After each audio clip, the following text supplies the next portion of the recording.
commutated devices. Commutation means it is the turn-off process. So the turn-off process will be self turn-off process in the devices like a GTO, gate turn-off transistor, IGBT, insulated gate bipolar transistor, and MOSFET we will use for the medium power applications. MOSFET we will be using, and BJT also, that is power BJT, power transistor is also used for the inverters. Preferably for high power applications, we will go for the IGBTs. And the normal inverters will be line commutated inverters and source commutated inverters. The line commutated inverters means, so that will be a classification of phase control rectifiers that we have studied in the second unit, that is a line commutated inverter. There is a phase controlled rectifier. If we are increasing the firing angle above the alpha is equal to 90 degree, above 90 degree means, so that will act as a line commutated inverter. So that will not be a practical inverter. So that is a classification of the rectifier, phase control rectifiers. If the firing angle is greater than 90 degrees, it will act as inverter. So that is called line commutated inverter. The next one, force commutated inverter is also there.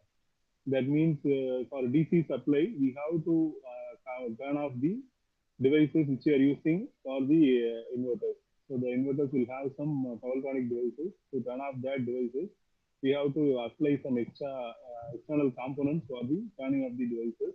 So that is called force commutated devices. If you are going with the SCR means, we have to go for the force commutated inverters. And the main classifications of inverters are a voltage source inverter and current source inverters. So the voltage source inverter means the input you can shift voltage source. The output voltage is also a constant AC output, but depending upon the load, the current waveforms or the nature of the current will be varying. So that is called voltage source inverters. The output voltage will be a constant voltage, and the output current will be variable. But in current source inverters, it will be the inverse of the voltage source inverters. The output current is a constant parameter, and depending upon the load, the output voltage nature will vary. So in both the cases, what will be the source means, in a voltage source inverters, the input will be a constant voltage source, and in current source inverters, the input will be a constant current source. So that is the difference between voltage source and current source inverters. And the applications means, so these inverters will have the variable voltage and variable frequency, so that we can, mainly it is used for the speed control of the AC motors. So that is called as adjustable speed AC drives. So for controlling the AC motors, we are going for the inverters. And induction heating, then standby aircraft power supplies, UPS, that is uninterrupted power supplies for computers, HVDC transmission lines, and static VR compensators. So these are the applications of the inverters.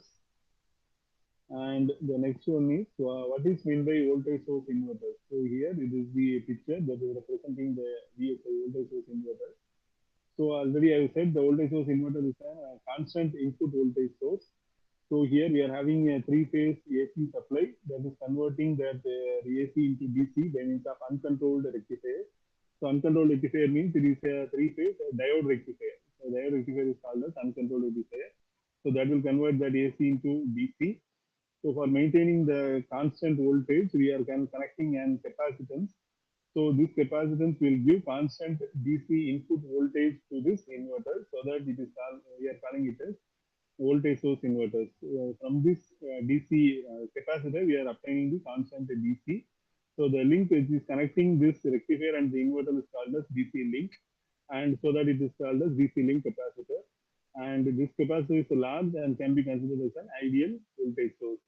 So since it is a high voltage source, it cannot be short circuited. So it is a direct short circuit of the input. So it cannot be short circuited. So that from the constant voltage source, that is capacitance, it is giving us input to the inverter, and the inverter will convert that DC into AC depending upon the load requirements, depending upon the voltage and frequency, what is the requirement of the load. So this inverter will convert that DC into variable AC. So here the capacitor will play the major role. So that is giving major constant input to the inverter. So this will be of higher value when compared to the inductance. And the next one will be current source inverters. So here we are not having that capacitor, since here the input of the inverter is a constant current source. So for a constant current source, we are connecting a large inductance in the DC link. So here also we are having a three-phase uncontrolled rectifier that will be convert AC to DC, and this is a DC link. In this DC link, we are having a large inductance. So the inductance property, what is the main property of the inductance means? So that will not allow the sudden change in current. So that will not allow the sudden change in current, so that it will provide constant input current to the inverters. So here it is mentioned that the inductor is large and can be considered as an ideal current source, and this will give the constant current input. So it cannot be open circuited. Normally, the current sources will not be open circuited, and the voltage sources should not be short circuited. So here the inductor is a current source, so it should not be an open circuited. So that will give the constant current input to this inverter, and the output will also be a current. That is, output current will be a constant parameter, and we depending upon the load, either it may be a resistive load or inductive load or capacitive load, the voltage nature will be varying. So both are in different manner. So here we are speaking about the output voltage. So in current source inverter, we are speaking about the current. So these are the main classifications: voltage source and current source inverters. Then next one, it is the single phase full bridge inverter. So it can be classified as half bridge inverters, full bridge inverters. So here, first we can see, for example, we can see the single phase full bridge inverter. So this is the input DC source, and this is the load. This across this load, we are measuring the output voltage V naught. So we will get the output voltage as AC. So by means of using these four switches, we are having four switches: S1, S2, S3, and S4. By proper turning on, turning off these switches, we can obtain the AC across this load. So VDC is your input voltage, and V0 is your output voltage. So this VDC is converted into AC by means of turning off this and turning on and turning off process of these four devices. So here we are having the possible combinations of the turning on and turning off the switches. So if first one, if S1 and S2 is turned on, we will get the positive off cycle. So here mentioned, we are mentioning it as a single throw switch. So it can be any of the power electronic devices. It can be an IGBT, or for medium power applications, it can be a MOSFET. So for simplification, we are mentioning it as a single throw switch. So for first combination, we can turn on either any of the two switches. So for first case, we are taking it as S1 and S2. So first one, S1 and S2 is closed. So the current will flow from the positive of the VDC to S1, then to V0, and then it will return through the S2 to the minus of the VDC. So that will be considered as the positive direction or the positive voltage. So here we will obtain the positive cycle. The next combination is S3 and S4. So S3 and S4, we are closing the switch, and during that time S1 and S2 are open. So the current will flow in the reverse direction. So the current will flow to the S3 and to the right hand side terminal of the V0, and then to the left hand side terminal, and the current will flow in opposite direction to that of the previous case. So here it will return through the S4 to the minus terminal of VDC. So in previous case, it will be in left hand side to right hand side current direction, and in this case, second case, S3 and S4 is turned on, the current will flow from right hand side to the left hand side direction, that is an opposite direction. So we will get the negative half cycle output. So in during the turning on process of S3 and S4, we will get negative half cycle. When S1 and S2 are turned on, we will get the positive half cycle. And these are the possible combinations. The diagonally opposite devices will conduct, so that will have one positive half cycle and another one negative half cycle. Suppose we are turning on the devices S1 and S3 means, so there will not be any current flow, since the positive only is connected to the source and negative there is no connection. So the output voltage is zero. And S2, if S4 are connected also means, the negative only is connected to the load, so that we are not getting any output voltage. So V0 is equal to zero. So these are the fruitful combinations, that is S1, S2, positive VDC, that is positive half cycle, and S3 and S4 is negative half cycle. Suppose we can turn on the S1 and S4. So what will happen means, so that will be the direct for the short circuit of the input source. Likewise, S3 and S2 are turned on means, so like in that condition also the input will be directly short circuited. So that is not a preferable combination. S1 S4. This is called as leg. So the same leg devices will not be turned on for any circumstances. So that will lead to direct short circuit of your input voltage source. So here it is explained. So if S1 and S2 are turned on, so the current will flow like this. So that will give positive up cycle. And S3 and S4 will turn on, will be the current flow will be like this in opposite direction. And it is S3, the state 3 and 4. Here S1 and S3 are turned on. So the voltage will be 0. So here S4 and S2 are turned on. The output voltage is also again 0. And what will be the output we are getting as the across the load. Suppose we are having the DC input. If we turn on these switches, we will get the output voltage like this. So this yellow color indication, that is a square waveform, is your output voltage. So this is the maximum voltage. The maximum voltage will be equal to the input voltage source magnitude. Suppose we are having the VDC as 100 volt means, so in output voltage we are having this, the maximum value as 100 volts, and in negative half cycle also we will having the minus 100 volts. So we will get the square waveform or rectangular waveform as your output. So that is also an AC. Alternating current means that will have the alternating positive and negative supply. So here we are having positive and negative half cycle in the form of square waveform. But we have to obtain pure sine waveform as the output. So we have to calculate, or we have to extract the sine waveform in the output voltage waveform. So how we are extracting this output waveform as pure sinusoidal means, so in domestic applications in houses also you can see the inverters as pure sinusoidal inverters. So pure sinusoidal inverter will give the output voltage in the sinusoidal nature, but practical cases in all the inverters we will obtain only the square waveforms or rectangular waveforms as your output. So that is the impure form of AC. So according to Fourier series, when we are analyzing means that square waveform will comprises one pure sine waveform. In addition to that, we will having some additional extra frequency component. So that will leads to the distorted nature of the output. Suppose we are extracting the pure sinusoidal waveform means the remaining terms will be the multiples of that frequency. So what is the supply frequency of standard supply frequency of the supply means 50 hertz. So this green color waveform, that is fundamental, it is represented as fundamental first harmonic means. So that will be the 50 hertz waveform. That is the requirement of our load. But in addition to that, we will be having some third harmonic and fifth harmonic. So the first harmonic will have the frequency as 50 hertz. So the third harmonic will be having the frequency as 3 into 50, that is 150 hertz. So obviously fifth harmonic will be 5 into 50, that is 250 hertz. So, so this will be completing one cycle, that is 50 hertz. So before this, the third harmonic will be completing its three cycles. So it can be considered as third harmonic or 150 hertz output. And in addition to that, fifth harmonic will also be generated. So it will complete five cycles before the completion of single 50 hertz supply. So you can see this green waveform is one cycle.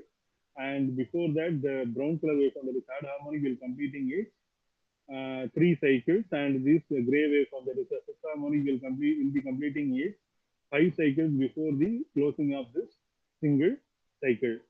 So if the sinusoidal plus third harmonic, fifth harmonics, and it has up to nth harmonic. So you can 3, 5, 7, 11, and up to nth harmonic we will be having. So we have to extract only this sinusoidal waveform as the output. So the remaining things are unwanted. That is the third, fifth, and up to nth harmonic that has to be filtered out. So if all these added means, so that will be the square waveform, and from that we have to obtain only this sine waveform. So if we are giving the same output, that is a square waveform as the output, so directly any electrical equipment, suppose we are giving this square waveform to the input to the any single phase induction motor or any type of AC motor, instead of giving the sine AC supply means, So what will be the disadvantages means? So that will overheat the motor. So instead of giving the pure sinusoidal AC supply, if you are giving the square waveform means, so we are having the harmonics in addition to that sinusoidal. So that will create unnecessary task ripple, and that will lead to heating of the motor. So that we have to filter out these harmonics, and we have to obtain only the fundamental alone, that is the 50 hertz supply. And in this diagram we can see, so this is the inverter output voltage, so that will be of pi and 2 pi, this will be of 50 hertz. And the second one will be the fundamental component, that is the required one, that is of 50 hertz pure sinusoidal waveform. And this is the third harmonic, that is a so 150 hertz waveform, and fifth harmonic is 250 hertz waveform. If we add all these waveforms, we will get the square waveform. And if we filter out these harmonics means, we will get the pure sinusoidal waveform of only 50 hertz. And this is the block diagram. That is the basic block diagram for the inverters, how we are using or how we are obtaining the pure sinusoidal waveform for the load. So this is a DC supply. So it is given to the inverter that will give the square wave as the output. So we can filter out that harmonic so that the square waveform is converted into pure AC sine waveform. That is your 50 hertz waveform, and this 50 hertz waveform is given to the load.